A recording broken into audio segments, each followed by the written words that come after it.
What's going on, football fans? It's me, J.R. Clark, back again with another Pound for Pound ATL Live. Joined as always by my co-host Jonathan Holder, who's over here hitting buttons, I am. making things go crazy. What's going on, John? Man, it's a wonderful, wonderful day. It is Falcons football week. It is. Yeah, it is. It is game week, my friend. It absolutely is. Like legitimate game week.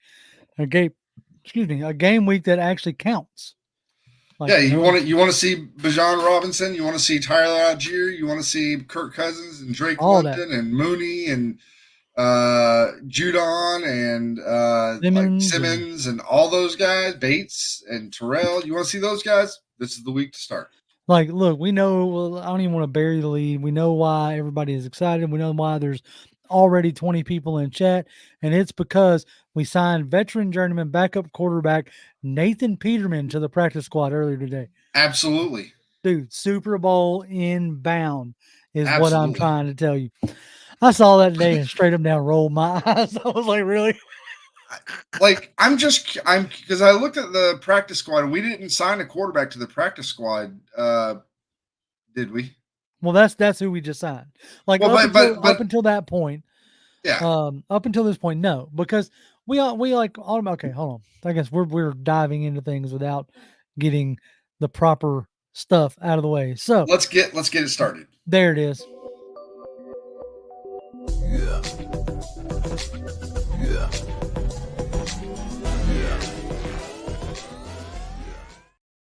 Okay, you over here already getting me fired up. Yep. In over the silliness that is football. Um, so like right off the rip, we don't have like when we break camp, we finalize our practice squad, even though to my knowledge, I don't think the team officially, put out any kind of like finalized practice squad. But no, you didn't have a QB, right? We only had two QBs on the roster, being well, when we broke the 53, you had three. But then Tyler Heineke gets traded to the Chargers. Yep. Um, and I think did that happen? Did we talk about that last week, or did that happen after the show last week? I can't I remember think now. it happened after the show. Okay, well anyway, all right. So you break camp, your initial 53, you have three QBs on the roster. Yep. Uh, maybe a week later, now maybe not even a full week later, you ship uh Heineke out to the Chargers for a conditional seventh round pick, depending Well, on I thought it playing was time. conditional sixth. I was going to say, depending on playing time, it could be move up to a sixth round pick. But at bare minimum, we're getting a seventh. Okay, fine, great, whatever. You didn't cut him, at least you got something for him, which was interesting considering I felt like there were other and better backup quarterbacks out there, but what have you. And then, so that leaves you with two quarterbacks, and we figured John Paddock or Nathan Rurik would be like quickly signed to the practice squad. Well, Carolina had signed Paddock to their practice squad. Mm. And so I was like, okay, well, maybe it's going to be, Nathan Rurik or whatever his name was, played in the first preseason game. Uh, and today, if I'm not mistaken, either today or Was late yesterday, it was today? Carolina Oh, released John Paddock, who had been with the Falcons for the vast majority of camp. So we were like, okay, well, they're going to pick him up, put him on the practice squad. yeah. And then you get the news that you sign Nathan Peterman.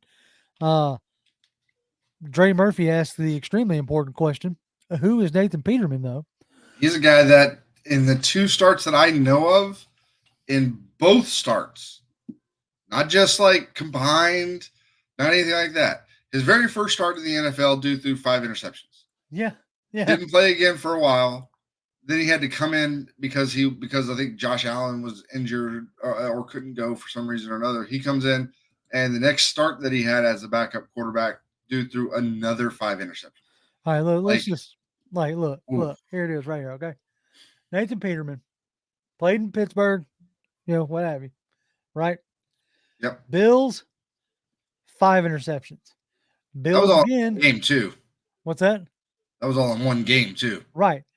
Bills, again, 7 interceptions. Mm-hmm. Like that was the next year in 2018. And then backed up with the Raiders for the 20 and 2021. And then the past 2 years, he's been in backed up with the Bears, where in 22, he threw another, like in his, what, Well, well, 5 career starts, he's thrown 13 interceptions to 4 so touchdowns. you look at this.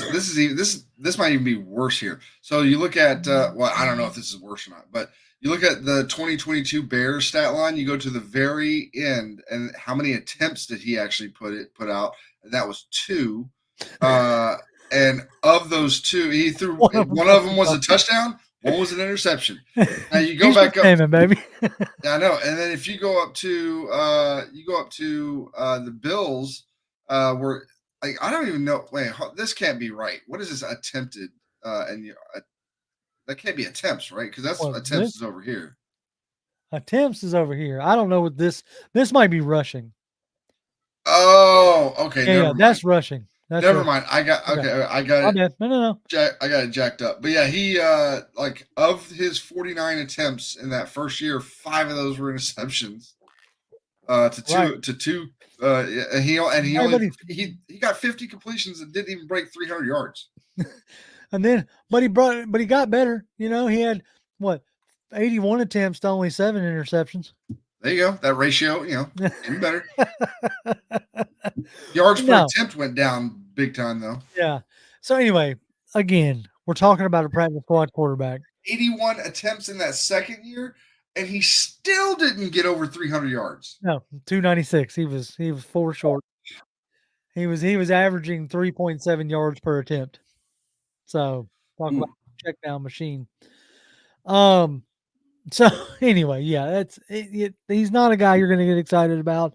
I said on Twitter, X, whatever you want to call it, a while back that nowadays I don't get too bent out of shape or moved by practice squad guys like I have in years past. In years past, because I'm like the ultimate lover of the underdog. Okay. Yep. Like you've known me since like right out of high school, kind of like Yep. I've always been the one that, oh, this oddball thing, I'm gonna attach myself to it, Yep.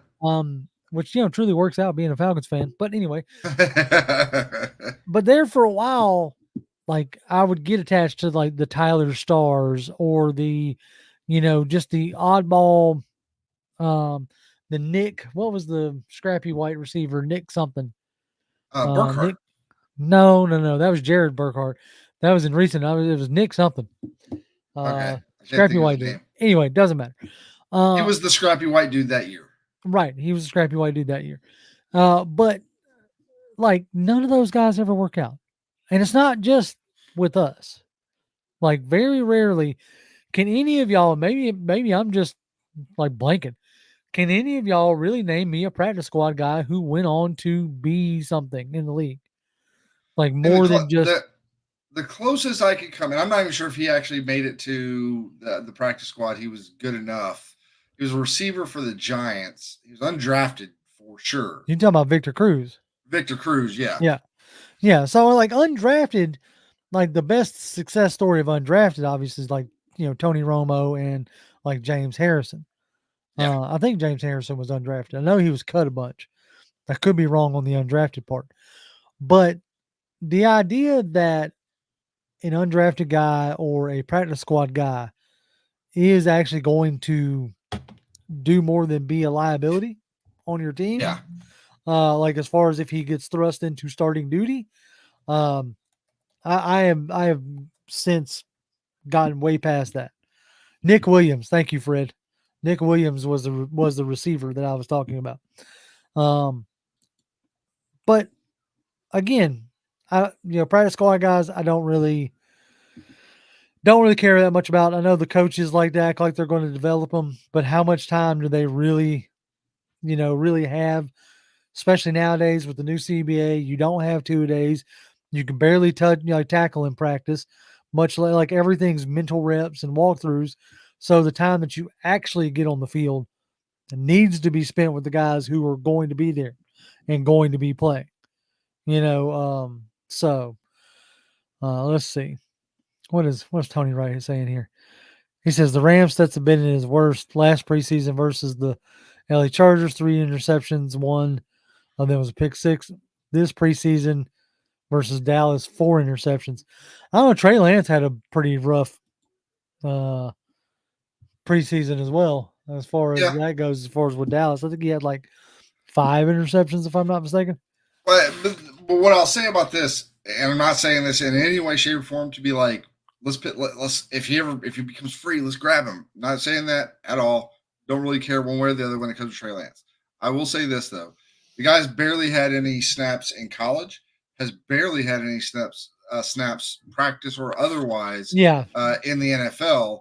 And I will say that when I have watched, like, say, the QB school breakdown of him, obviously there are some bad. There's a lot of bad there. There's not a whole lot of good, but there are definitely times where you see, like, when things just line up just right.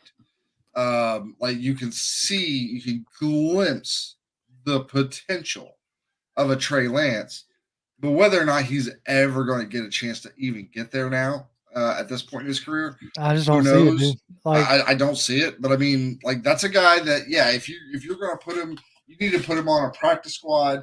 You need to also probably get him into some sort of something that can get him reps well, I was about to say, like, if Trey of some Lance kind. really wants to succeed, and I hate to say it like this, like he needs to go to like Canada or he needs to go to the spring leagues. He needs to go somewhere where he can get live valuable reps. Yep. Um, that's something that he needs to do. Chris has a very important message for us. Chris says like, share, and subscribe. Thank you, Chris. Yes, sir. Hit Appreciate you that watching bell out for too. us. That's right. All that good fun stuff.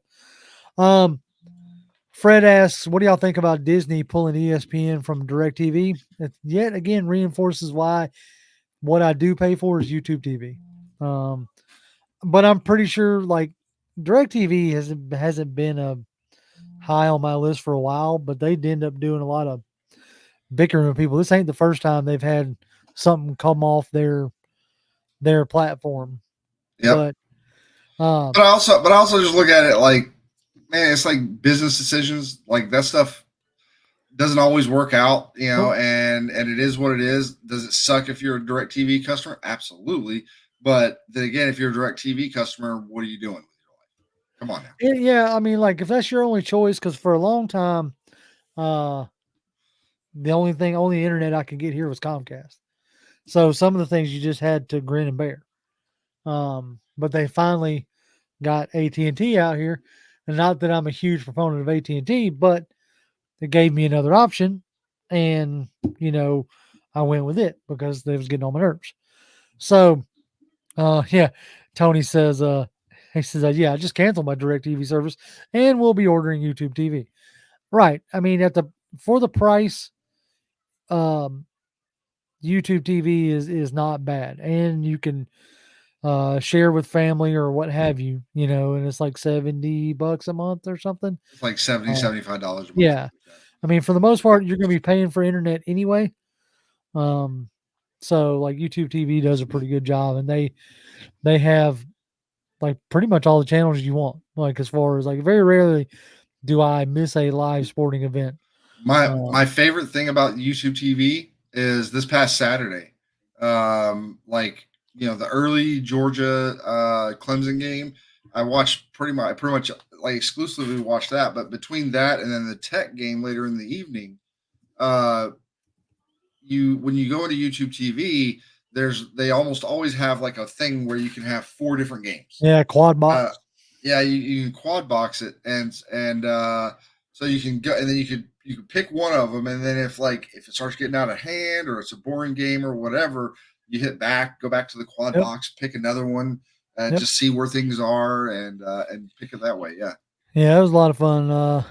Tasman says, "Rise up, Jr. and Jonathan. Rise up, Taz." Yes. Same thing with Christy Lewis says, "Rise up." Heck yeah! Rise up, Christy. All right, so let's see here. I The Atlanta Falcons released their depth chart for preseason game one. Yep. If y'all want to take a look at that real quick, I'm gonna get this pulled up over here. Y'all have to forgive me. I got a little bit of a new setup here, so if you see me doing this, it's because my only like real monitor is over there. All right, so I'm gonna speed through all this word salad. So when looking at this, the only thing, and this is a consequence of only carrying 5 cornerbacks or five wide receivers, is there's a couple of spots where you have, like, for instance, if you look at wide receiver Drake London, there's no backup to him.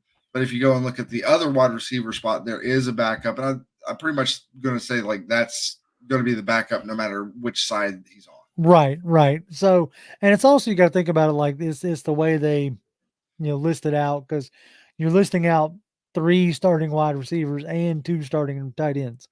Obviously, you're not doing that with a running back as well. Right. So yeah, like Drake doesn't have a direct backup. Neither does Jake Matthews or whatever. Right, but Uh, that would just be Storm Norton for Jake, right, and exactly. it would Storm Norton, probably Jake, be who's the other? with either It'd be Casey either. Washington. And see, this is where, if you want to say like right now, I have a concern on this team, it would be like wide receiver depth, because behind your 3 starting guys, and we can have a full on discussion on whether Ray McLeod is a legitimate number 3, but out of your 3 starting wide receivers, your backups are Casey Washington and Cordell Hodge, which doesn't necessarily fill you with a ton of confidence there.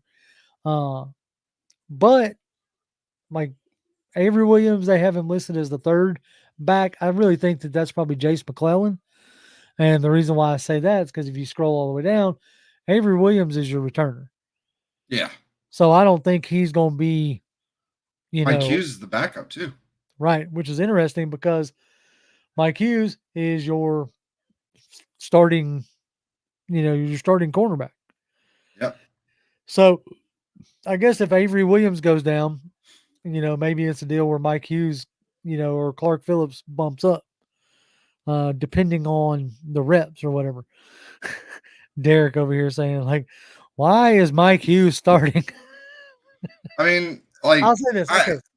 Well, Let me say I'm probably going to say the exact same thing you're going to say, all right, which is, I see this everywhere, right? I see everybody like, we still need to get a cornerback. We still need to get a cornerback. We still need to get a cornerback. And maybe in 6 weeks we'll look back and be like, yeah, probably should have got it. But as of right now, like, if we actually really needed or felt like we were deficient at the cornerback spot, the way this team has been over the last few weeks, they would have gone and got a guy. And I'll put it to you like this. Okay, I'm gonna try to see if I can get it pulled up. But one thing to remember last year, for whatever reason, how do you spell Hughes? Hughes. I got spelling capacity of a 3rd grader. Hughes. Okay. All right. So let me get this pulled up, and we'll see if any of this information helps or hurts my cause or hurts my case. Okay. All right. So this is Mike Hughes, right? Lions, Falcons. All right. So touchdowns allowed last year, 1. He had 2 pass breakups, no interceptions, anything like that. Yards, 120, 47. He actually was okay last year. Oh, Willie Doc is working again. He says, I'm working again, so I'll catch you on the replay. Get that bag, Willie. That's right. But Willie was nice enough to send us a $5 ticket to go along with it. So thank you, Willie. We appreciate it. Appreciate it, Willie. So anyway, back to Mike Hughes. The thing is, the vast majority of it is Mike Hughes was better on the outside. We were playing him inside. We were playing him in that nickel spot last year, for whatever reason. I think this year he's going to go back to his like original outside, obviously opposite of AJ Terrell. But these were just in 4 games that he played last year and allowed a touchdown. So Well, that was games started, right. right? So So he he, so played in he, 14 games right. last year. So he really wasn't as bad, as we seem to think, or we have seemed to imprint it in our mind that Mike Hughes was bad last year. Now I'm fully aware that at least throughout this offseason, we have seen a lot of highlights of Clark Phillips. Mhm. And so I don't know how like strong a grip Mike Hughes has on that CB2. Right. They obviously probably like his, his length, I guess. Maybe he's 5'10". You gotta remember, he was a first round pick in 2018. Yeah. So and he's still only 27. So, Like, like, maybe. yeah. I mean, like at the end of the day, Clark Phillips has played well enough that if Mike Hughes doesn't work, then he's going to be next in line. Oh yeah, for Okay. sure. For sure. And so if Mike Hughes wants to keep his position, he knows he's got to go out there and produce. And also keep in mind when it comes to like talking about Mike Hughes and stuff like that, it's you have this trio right here that like if Mike Hughes is the weakest link between D Alford, Justin Simmons, Jesse Bates, and AJ Terrell, like especially Jesse Bates and Justin Simmons, they should be able to like help cover and or erase too many mistakes. So I guess what I'm trying to say is I am willing to give Mike Hughes that a chance in that if Yeah. if if they're willing to stand pat, then I'm willing to let it ride for a little bit. Because as Jonathan pointed out a minute ago, they went out and got Justin Simmons. They went out and got Matt Judon. So if they felt like Mike Hughes was going to be an issue, they would have done something by now. Yeah. So And uh, all we have heard, and I know I've said this 2 or 3 times in the lead up to the season.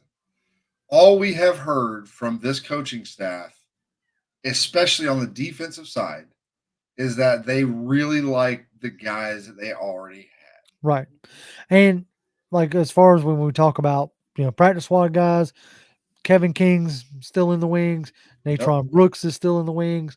Uh as Emmanuel Brown points out here, we also have good sleeper cornerback in Antonio Hamilton, who played solid for the Cardinals last year. So there's guys that if Hughes turns into burnt toast, I don't think they'll leave him out there for long. Now, here's the interesting one. Early on, James Smith Williams was considered a starter, right? Yep. At least in what would be base packages. Well, he would have been the starter opposite Carter, at least in Uh huh. previous depth charts. Now you have Judon there, Mm-hmm. and Ebiketie is Judon's direct backup as to where James Smith Williams is Carter's. And it was something that somebody on Twitter pointed out. Until Ebiketie can set a firmer edge, Mm-hmm. I don't think that he's ever going to get past that designated pass rush role. No, You and know, he shouldn't until that time. What I'll say, what it looks like, anyways, is that left side of the defense looks to be more like this is where we want our legit pass rushers to be, and then the this other is your side run is stoppers. that's your run stoppers over there. Right. Um, Now, I I, will say this Lorenzo does pretty good dropping into coverage. yes, And if you've looked at like what Raheem did last year in LA, I'm not saying it's going to be carbon copy, but in what they have done before is they they do a lot of dropping the outside linebackers into the flat curl area and then rushing the one linebacker that they have on the field, Yep. in that, simulated pressure type deal. Um, I will tell you a surprise here to me is Troy Anderson over Nate Landman to start. Uh, right, just because that's kind of what we've seen most of train, at least early training camp. Every time somebody talked about who was out there and stuff like that, it was Caden Ellis and Nate Landman. right. When I They're, went to the bins, it was Caden Ellis and Nate Landman. yeah, And so then it was Troy and JT Bertrand. Um, so it's going to be interesting to see how that goes. You already got some fans fired up. Derek says Nate is better than Troy. I Well, think Nate is a more instinctual player.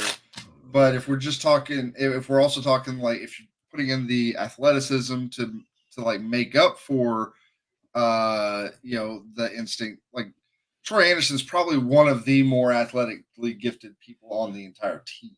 right. And we'll see So how they, again, kind of like I talked about a minute ago, we're going to see how often there's more than one linebacker out on the field, yeah, because a lot of times for the Rams last year, there was one linebacker on the field. So we might be getting all up in arms just to mainly see Caden Ellis, out there by himself, in that position. So we'll see how all that transpires. I made the joke that AJ Terrell's so good he don't need a backup, yeah.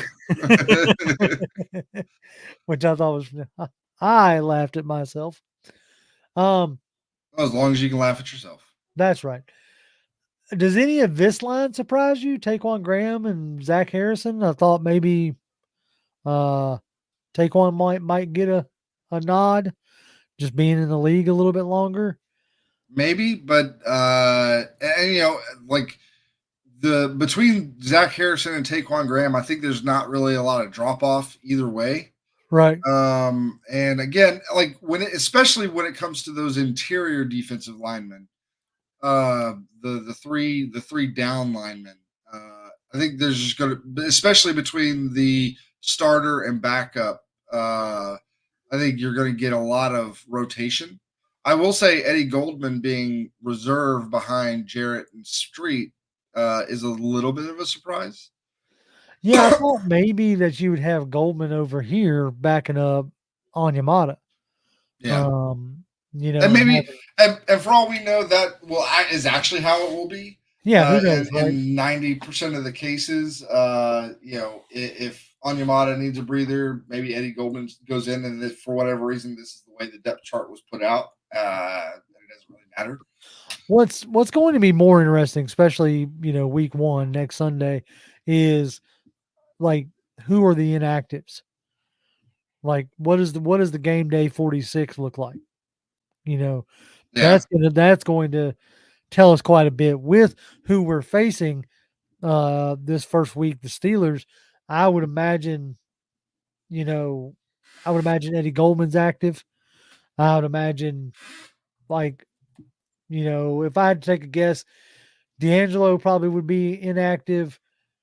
It wouldn't surprise me if JT Bertrand's inactive, like, because they're going to want to watch some run, like good run stopping abilities. So that's going to be the more interesting thing. Let me see if I can pull up. We can use this to transition to our opponent in this first week. It's kind of a revenge game, kind of a little bit of a petty game. This first game out right out the block. Do you yep. how much pettiness, I guess, do you think is really actually out there?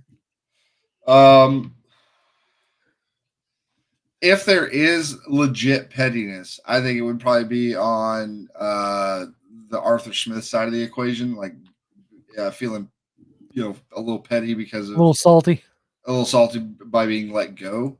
I don't I don't necessarily see it from a Falcons standpoint unless we're talking. All I You say, okay, look, I I don't tend to try to like get all. I try not to do a lot of crap talking. I really try Yeah. not to, because a lot of times it just ends badly for me. But we're facing a team that has Van Jefferson, Calvin Austin, and George Pickens as their starting wide receiver trio. Like this is uh like George Pickens is obviously wide receiver one. I think Obviously, I think you're and I've already heard this, which we heard a lot of this from us and from other Falcons creators last year. Well, the last couple of years, really. Um, but if you listen to the Locked On Steelers podcast, they are using some of the same stuff that we were talking about, which is, and we still do a little bit here with because we have Pitts, right? oh yeah, But you talk about like who's your legit like second target in the passing game. right. Well, Uh, and uh, that's how you have to talk about a Arthur Smith offense. yes, and And so Pat so Fryermuth is going to be your number two guy right, it's in the game. fire. Like if there's one thing like for sure, and we know about Arthur is he's good at featuring one, maybe two guys. Like he's not a you know death by a thousand cuts. He'll get you with some you know Michael Pruitt or Connor Hayward from time to time, but he's mainly gonna pick one or two guys to run the whole daggum thing through that day. Yep. And like it starts first and foremost with Najee Harris and Jalen Warren. Like if we can't lock down the wide zone run game, like it isn't going to necessarily need to get to these guys. Yeah. Like he's shown that here that he has no problem if you can't stop his run, that's what he's going to do. Yep. Is just turn around and run the ball. Um, I do find it hilarious, as we've stated, Arthur Smith wants to score 40. I think that was said out of jest, but he needs to work on scoring 30 first before he can get to 40. Yep. I will say that in my own like snideness because uh yeah, that was ridiculous last year. All right, anyway, back to what we're looking at here. See, they're going to be missing their starting left guard and Isaac Silamalu. I think I said that right. Yeah. Uh, so they're going to be starting, and I think if I'm not mistaken, Zach Frazier is either out or banged up. So As far as I know, so Sayamalu is probably out. He's right, out for like I think a month. right, Um, Zach Frazier I think is out. I think like 3 or 4. There I think there might be some uh, Troy Faltano. There might be some thought that he might play. Otherwise, mhm, it's probably going to be Broderick Jones. But yeah, McCormick, Jones, McCollum, and Anderson are going to be guys that are still on rookie deals or rookies just right. straight up. And like Tony Wright says here, and with both their offensive guard, top free agent, guard Isaac and James Daniels, they're going to both be out. So it's going to be like not saying that, oh, we should just kill him. Because how many times is, because here's the thought already, Judon's going to eat on Sunday. Okay, how many times have we thought that and gone into the game and not? You know what I'm saying? Yeah. As fans. So I would hope and pray that we do get in there and are able to get to, Russell Wilson and get to, Justin Fields when he's in there. And because they're in the preseason, their uh their offense didn't look good, didn't operate on a very efficient clip.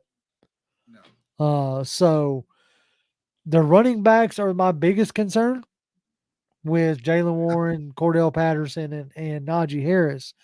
But I feel like if we can contain that and shut that down early, we should have, an easier time. I would imagine.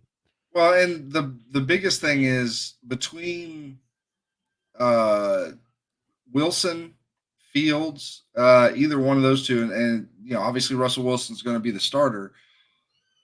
But it doesn't matter what between those two guys. Neither one of them are particularly adept at throwing over the middle of the field. Nope.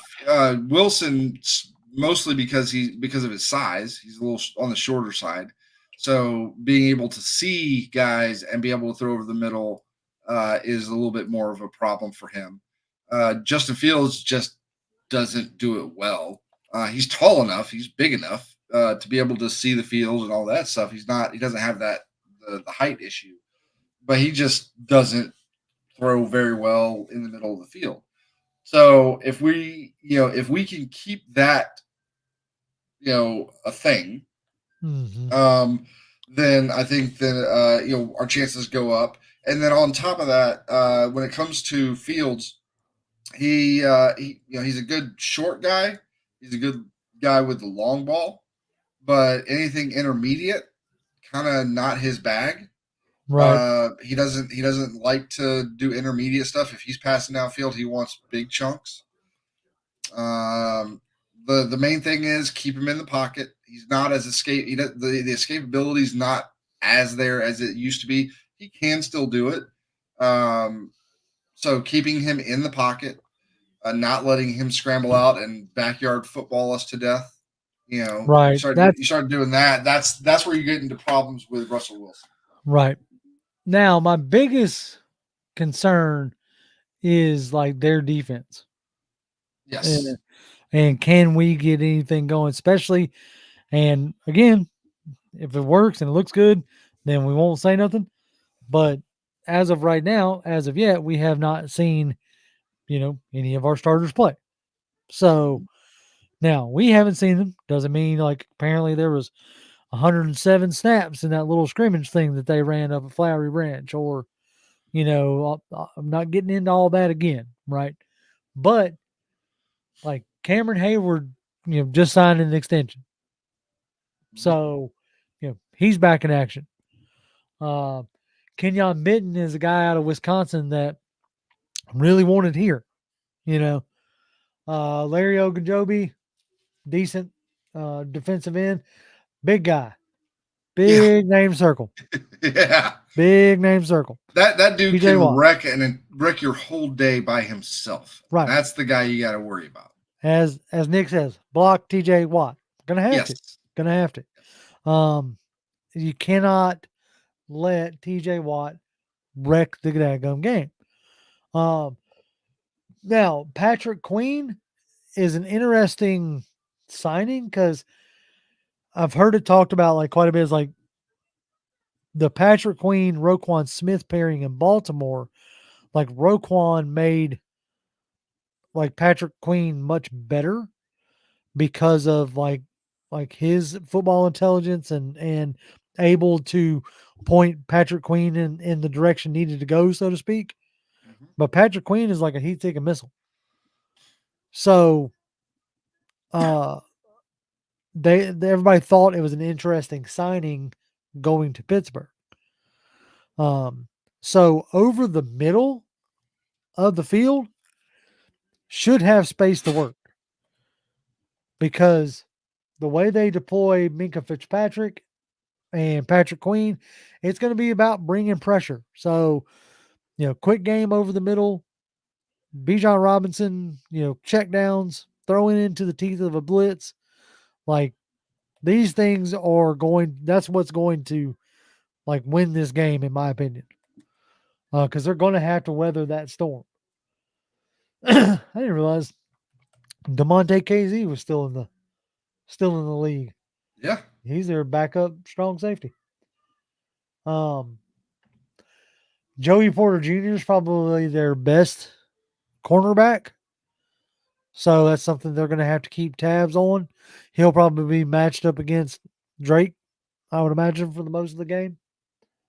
Does anybody know if they actually travel their corners or is it locked down to one side? Mm, I would say if they feel like they need to, Joey Porter probably definitely goes with the one wherever he goes. Um, they may just worry about the others, not worry so much about the others, but like, hey, we want to take this guy out, take Joey Porter, put him on him, forget about him. They may do that and then configure the rest of the defense to take out the rest of the guys. Right. They might be in that scenario because I'm not. I mean, Dante Jackson, good guy. I don't know if he's Joey Porter good. He come over from he came over in the wide receiver trade from Carolina. He was a decent corner, over in Carolina. It was yeah, something they needed alongside Joey Porter Jr. As far as that goes. But yeah, their defense. I'm not saying that it scares me, but if there's something that you know is like a concern in this game, is is how well their defense plays.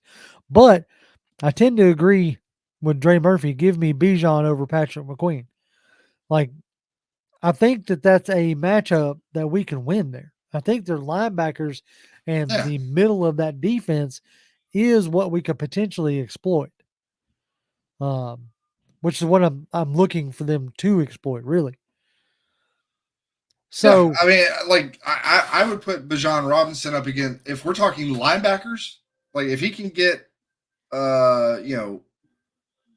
like if we can scheme it up to where we can make sure he's covered by linebackers in a passing game scenario, um, like the majority of the time, I would expect that to be a win for the Falcons.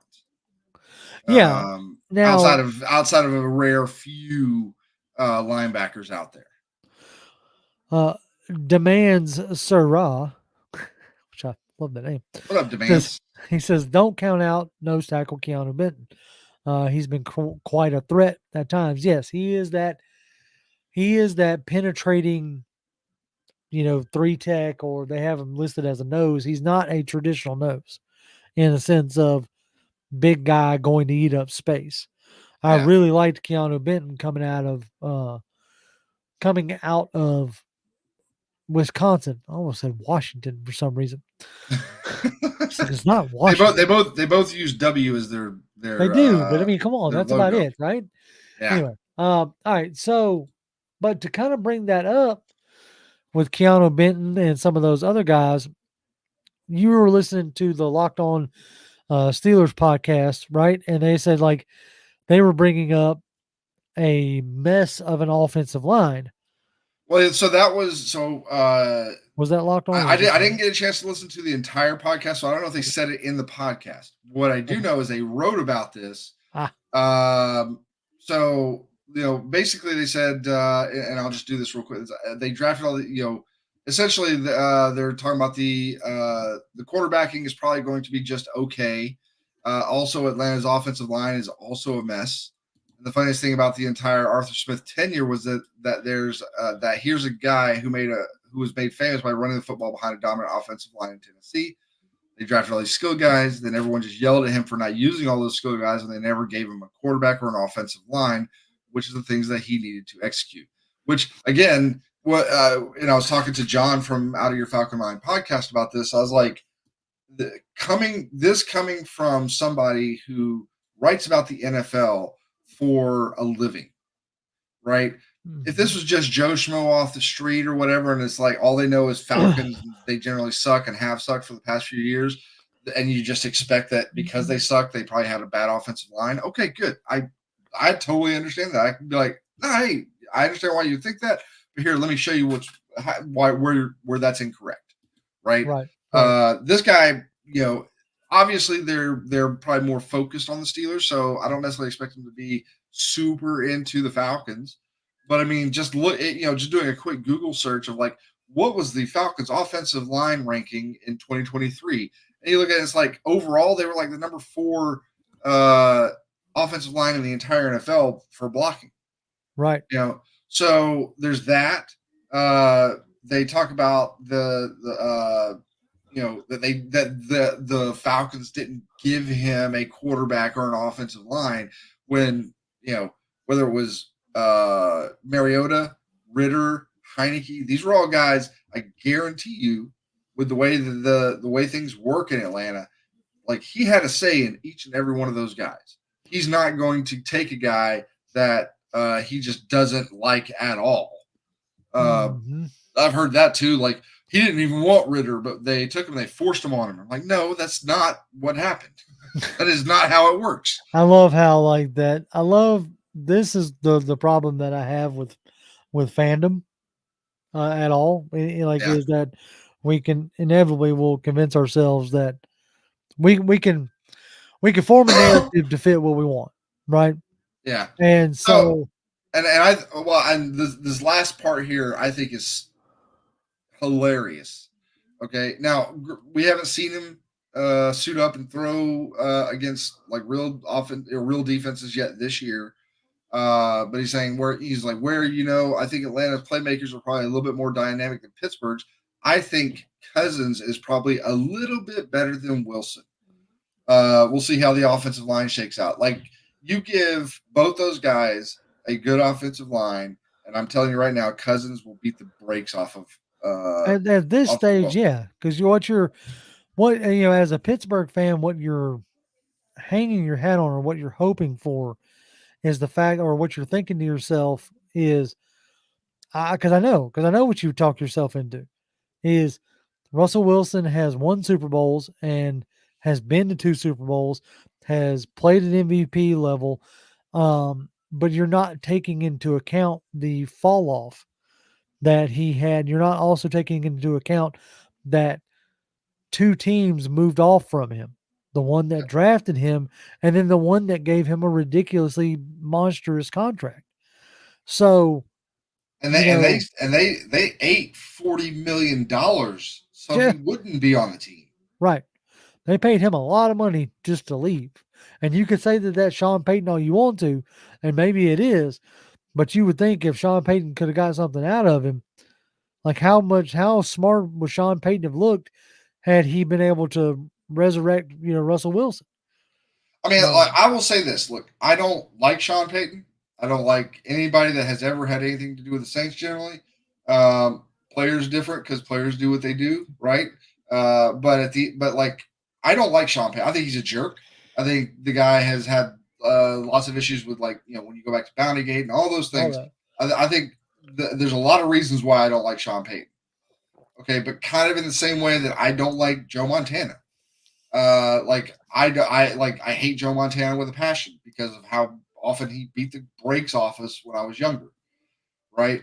But at the end of the day, I still respect his ability to play football, and in that respect, with Sean Payton, I respect that guy's ability as an offensive play caller. He is Yep. a legit, really good to great offensive play caller in the NFL. Yep. All right, if he can't get something out of you to the point to where he doesn't want you on his team again and is willing to eat $40 million in contract and dead money to get you off your team or off his team so that he doesn't have to deal with you anymore because you guys just can't get along and you just whatever, like that's an issue. Now, Oh yeah. for all we know, maybe Wilson comes out this year and proves everybody wrong, and like he comes out and balls out the entire year. Hey, if he does, hey, I will eat crow on that, and I will own up to it and be like, hey, I was wrong about him. Maybe we should have given the guy a shot. But the chance, and everybody's going to talk about, well, but if you look at his 26 touchdowns versus 8 interceptions, again, like he can't play within the system. Right. That he You has can't. never been that way. Nope. He is. Not from day one in the NFL. He's been a guy that just runs around, throws it downfield. That's it. Yep. Yep. Wilson, as Fred says, Wilson is just a deep ball, like Seahawks covered up for him. Their defense did. Yeah, exactly. The defense And would so, keep them in games until he could get to the last quarter or the last half quarter, then start playing backyard football hero ball. and throw it down there to Tyler Lockett when he would give his receivers 5, 6, 7, 8, 9 seconds to figure out a way to get open, and then he would throw it down to him. Yep. All right. So to talk about like briefly, their comment on our uh offensive line, let's just like go down the line here, so to speak, starting with sturdy, tried and true, who doesn't give nearly as enough credit from the fan base as he should. Yeah. Iron Man Jake Matthews, who played over 1,000 snaps last year and only had 31 missed blocks out of 1,000 snaps. That's pretty good in my opinion. Yeah. 20 on the pass, or 21 on pass, 12 on run blocks, and let's see, with a total of 5 penalties out of 1,000 snaps. That's crazy. Yep. That is absolutely. Give me 1 second here. I'm gonna. Yeah. I can keep I'm gonna rattling on about the ability of our offensive line here. Are let's you pulling see. up something on Jake Matthews, or you want me to keep moving? No, I'm pulling up on Jake Matthews real quick. Gotcha. Not pulling it up, but I'm doing a calculation here. Understood. So if we What you were got, to smart look guy? at if we were to look at his total snaps last year, 1,100 or 1,019 total snaps. Yep. He blew 33 blocks, and some people might be like, "That's a lot." If we look at the actual percentage of percentage of blocks blown for the entire season, this guy blew approximately 3.2% Yep. of his blocks for the entire year. Right. That's yeah. And so this is like when you get into like, oh, their offensive line is a mess. Really? Like I don't. Okay. All right. Fine. Let's move to everybody's favorite punching bag, Caleb McGarry. Right. Yep. Our fans love to give Caleb McGarry a hard time. Caleb McGarry last year had a total of 21 blown blocks out of 816 snaps. All right. At That a comes percentage of, to well, they got it right here. 2.5, Yeah, 2.6. 2.5, 2.6. Yeah, round up. Yeah. So, like on 2% of his blocks were blown. That's such Yep. a small number. And keep on going. Chris Lindstrom, even better, 2.2%. Yep. And that's 22. That's he had more snaps than somehow. even, I don't know yeah. how that worked out, but maybe No, like Jake might have been banged up or pulled off for a snap or two. yeah. So biggest okay. Now Drew Dahlman, much improved from last year or the year before, 41 Yep. to 26. He got his blown blocks down to 2.9% of his snaps. Yep. Now the biggest issue, as you would everybody would figure, is Bergeron. But still, you're only talking about 3.8%, 4%. And I expect if I not expect this year, that then to be in like the 20s probably. probably. But I expect Bergeron, if not this year, then next year will definitely be in the sub 3% of blocks blown All for the right. entire season. I Like so, want to see something. look Who at do we consider to be like the best? Like Trent Williams of San Francisco? Trent Williams. Yeah, let's see Okay, what. let's just for comparison. Trent Williams, San Francisco. All right, before I scroll down, what do you think? What do you think I'm, Trent Williams is going to be around? I'm gonna say he's probably gonna be somewhere between 2 and 2.5%. Okay, 2.5%. So we're thinking that he ain't gonna be far off from our guys. All right, so 2.6% on less snaps, as a matter of fact.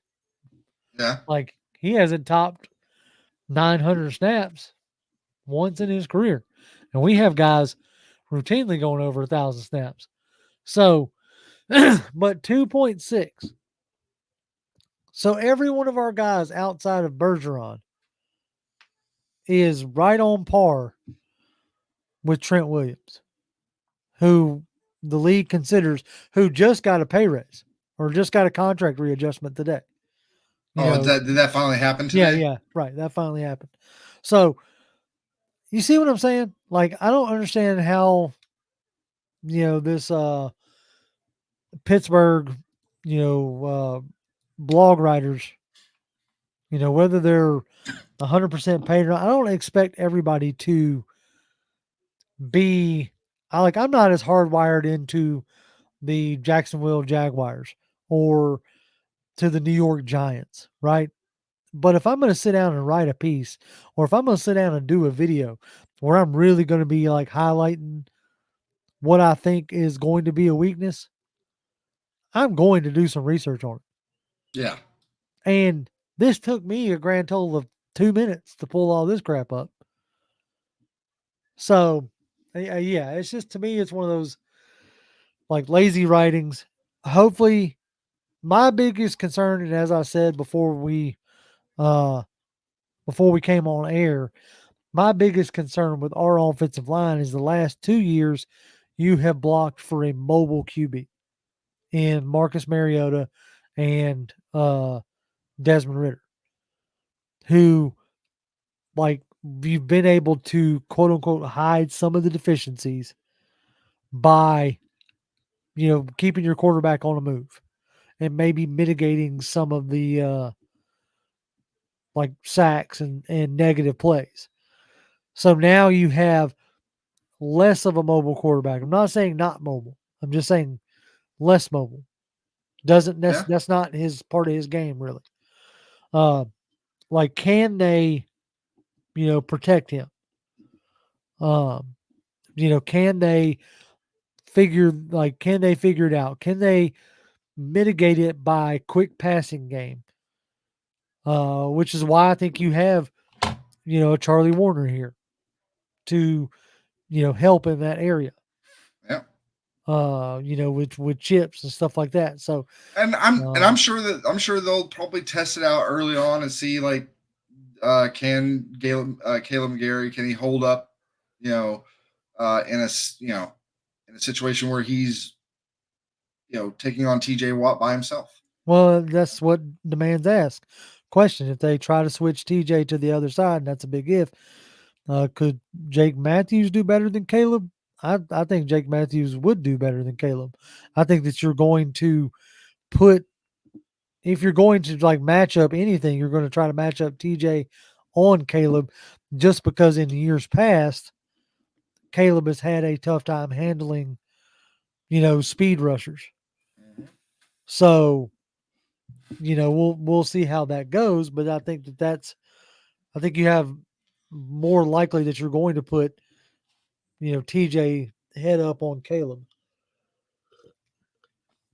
and they're going to have to see, as you were saying, can Caleb hold up? Yeah. And and like I said, my guess is early on, maybe not in the initial, but I mean, I would guess at least at some point early on, they're going to want to see, like, can he hold up, Oh yeah, um, things like that. But then again, maybe they just like, no, we're gonna. It doesn't matter if he can't, whatever. We're gonna make sure we're gonna chip. We're gonna put a tight end in front of him, make him, have to go a certain way. We're gonna do everything we can to make sure that that's as successful as we can be on that right side of the offensive right, line, and make sure that we don't get our $180 million quarterback killed in the process. right, and that's exactly what it is. I think the scheme itself is going to help a lot. I think they're going to obviously scheme up that stuff. Just a little bit of scheming that we saw in preseason has me a little more optimistic that the first time in a long daggum time, uh, like, we had wide receivers just wide open, and we've heard like Bijan talk about like getting guys in space, Yep. and so I think that that's going to be a big part of it. Um, Now, and, yeah, I'll say this: like, I don't expect the offense to come out and just blow doors off everybody no, and all this other stuff. Uh, and somewhat similar to like 2016, what that offense ended up being didn't really kind of appear until midway through the season. I don't necessarily expect it to take that long, but it could. The hope then is that the defense can hold court, hold serve, until the offense can kind of get grooving. yeah. Um, It's but and hopefully it's well before mid year. But Right. I would love it if we came out and just rolled through Pittsburgh. That would do nothing but make me feel good. Oh yeah. Dre asked a question. He says, "What do y'all think about the NFL having a Friday night game with the Green Bay versus Philadelphia?" Don't Uh, care. yeah, I'm about to say I'm not a traditionalist in that sense. Like, Yeah, I think if you schedule it right, I would love for there to be an NFL game every day of the week. Like, to me, you could schedule it, like you could work it out to where you don't need, I would like for there to be 2 to 3 games, each week, or each day of the week myself. So it doesn't necessarily bother me, but I know a lot of people who really like the sanctity of, Friday Night Lights being a high school thing. yeah, But I mean, for years now, colleges played on Fridays.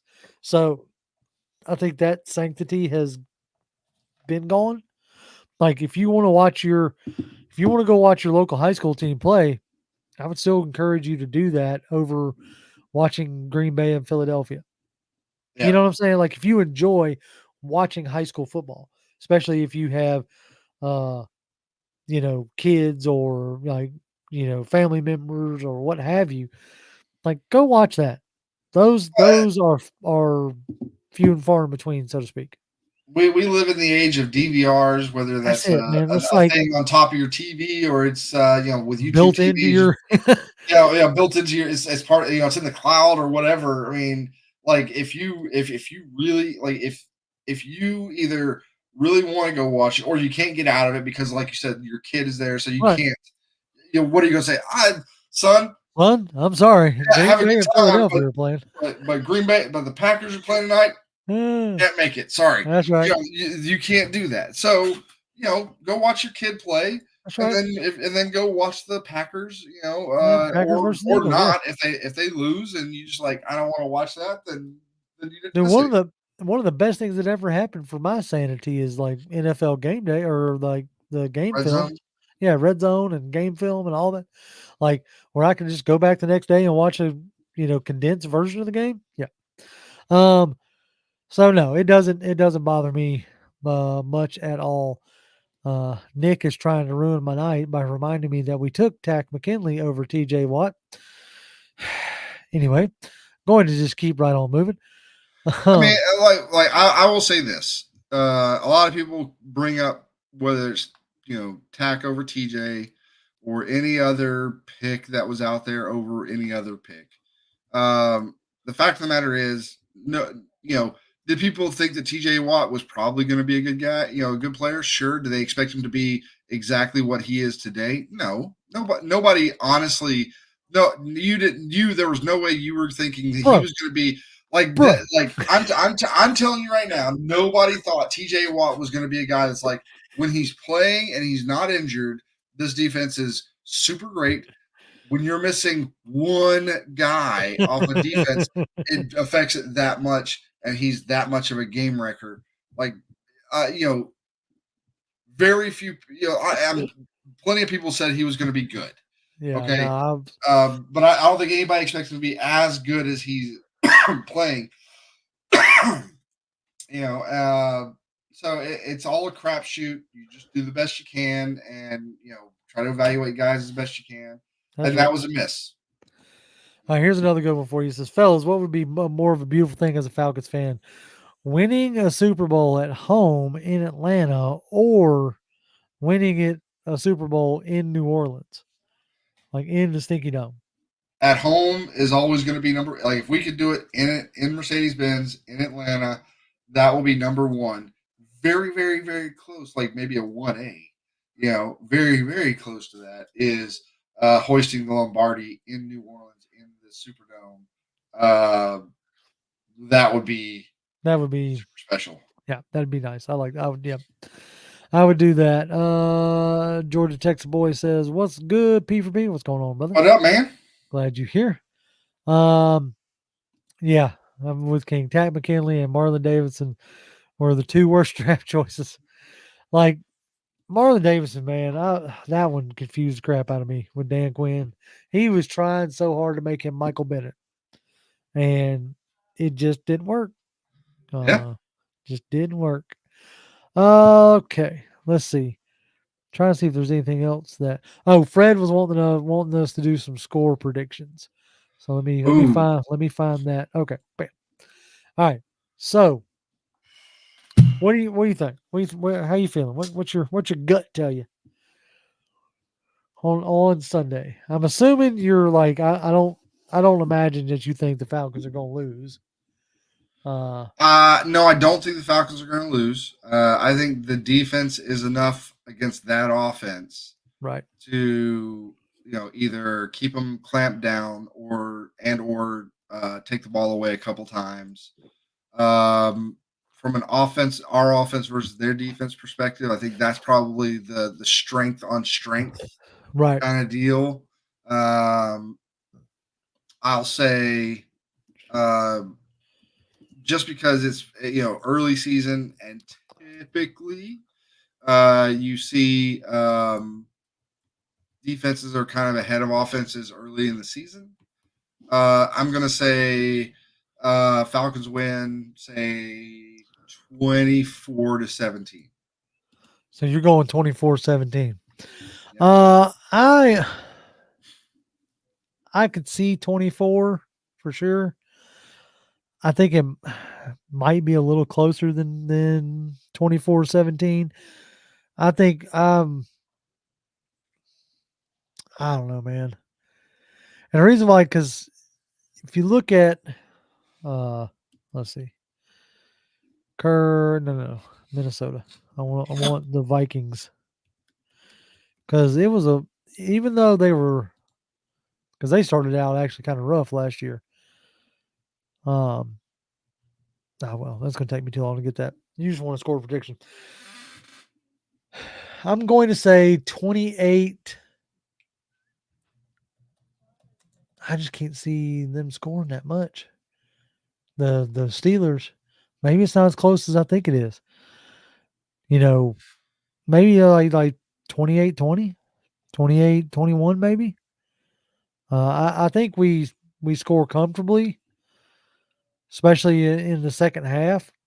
Uh, I don't think that their offense is going to be able to do too much, and they might be even in the teens. Like we got some, 31-17. I think that might be a little 31 might be a little presumptuous, I guess. I don't know. I'm conservative by nature in that aspect. But I'm seeing some 31-17s, 31-17s, 27-17. I could see that. I could see 27-17. Fred thinks 33-10. Oof, Oh, love that. Chris over here. 28-3, good guys. I see what you Yeah, did dang. there. I see what you did there. Um, let's see. Uh, who do you think who you going to call your MVP for the game? And well, let's do pre-ballers and fallers, and let's see how close we get. See how if we're right or not. I'm gonna say, I yeah, I think if Drake comes out being a baller, that'll be kind of crazy because I think they're probably going to put Joey Porter on him a lot of the day, and Right. I'm not sure if he can have sustained success. I'm not saying he can't beat him from time to time, but like I don't think that's a he's going to just dominate all day if he has Joey Porter on him. I think baller probably would be if we're looking at offense. I think probably Bijan Robinson it has the best chance. Maybe Kyle Pitts, but I think So Bijan probably has the best chance to be the baller from an offensive and from a defensive standpoint. I think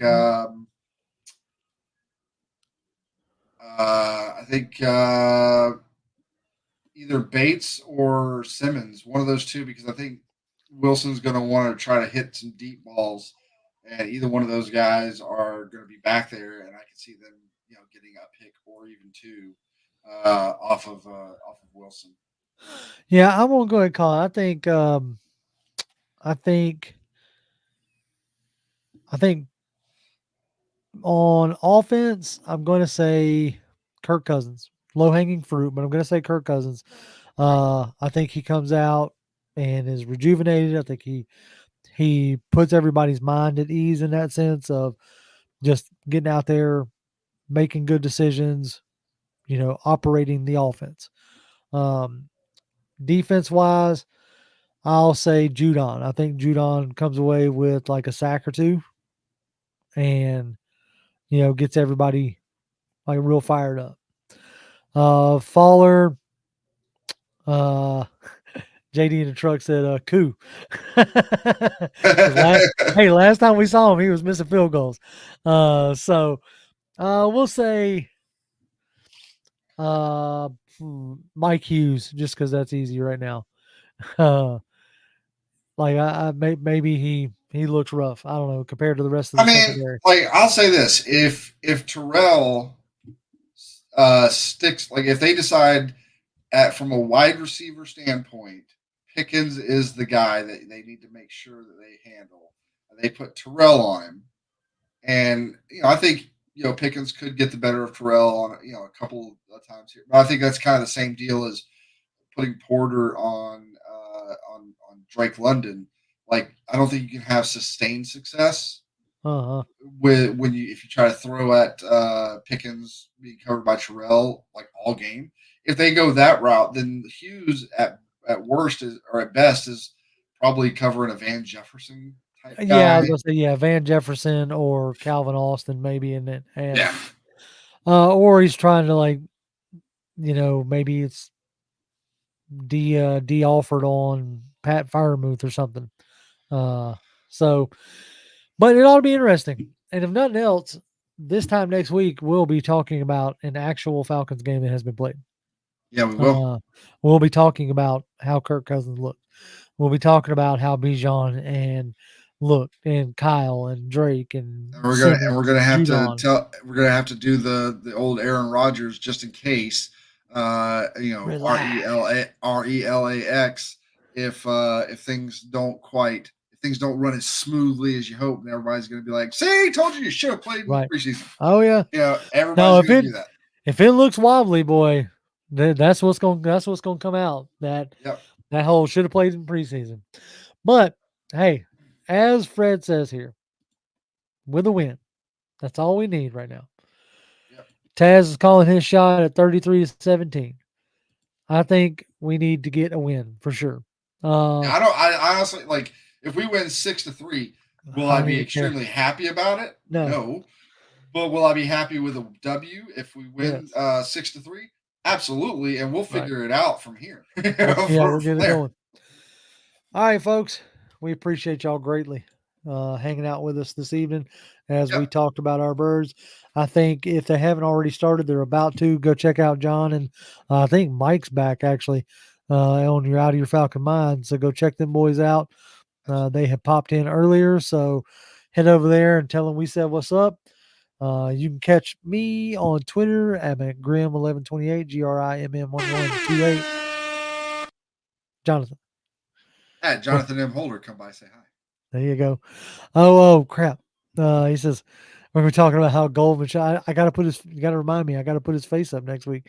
Yeah, you do. If he actually takes a snap, I got to put his face up. Yeah, you do. Anyway, appreciate y'all. Love y'all. As always, Falcons fans, rise up. Rise up.